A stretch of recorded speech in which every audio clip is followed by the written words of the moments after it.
তালি আগে দিতেছে ওনার। তারা আশা করছে আপনি একটা উর্দু শের বলবেন, সেই জন্যই তালি দিয়েছেন।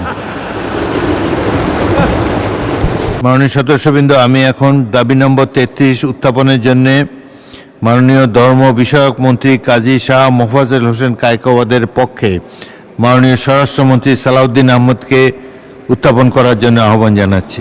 কোর্ট ফরা মালানা জি জি জি মাননীয় স্পিকার, আপনাকে ধন্যবাদ।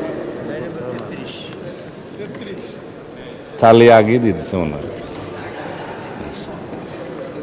তারা আশা করছে আপনি একটা উর্দু শের বলবেন, সেই জন্যই তালি দিয়েছেন। মাননীয় স্পিকার, আমি বলছি আমি কুটপরা মৌলানা।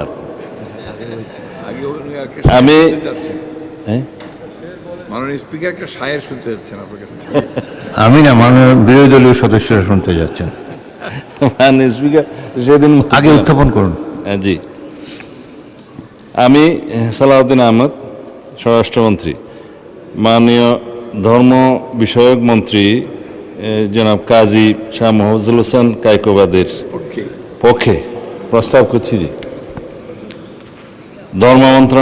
ধর্ম বিষয়ক মন্ত্রণালয় খাতে 2027 সনের 30 জুন তারিখে সমাপ্ত অর্থ বছরের প্রয়োজনীয় সাকুল্য পরিচালন ও উন্নয়ন ব্যয় নির্বাহকল্পে মহামান্য রাষ্ট্রপতিকে অনধিক 2,955 কোটি 42 লক্ষ টাকা মঞ্জুর করা হোক।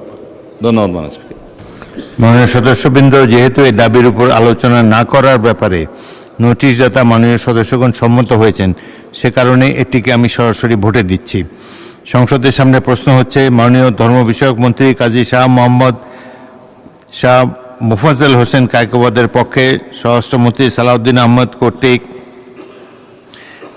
উত্থাপিত প্রস্তাব মতো ধর্ম বিষয়ক মন্ত্রণালয় খাতে মহামান্য রাষ্ট্রপতিকে অনধিক 2,955 কোটি 42 লক্ষ টাকা মঞ্জুর করা হোক।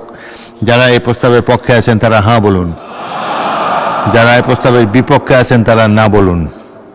আমার মনে হয় হ্যাঁ জয়যুক্ত হয়েছে, হ্যাঁ জয়যুক্ত হয়েছে, হ্যাঁ জয়যুক্ত হয়েছে। অতএব দাবি নম্বর 33 সংসদে গৃহীত হলো।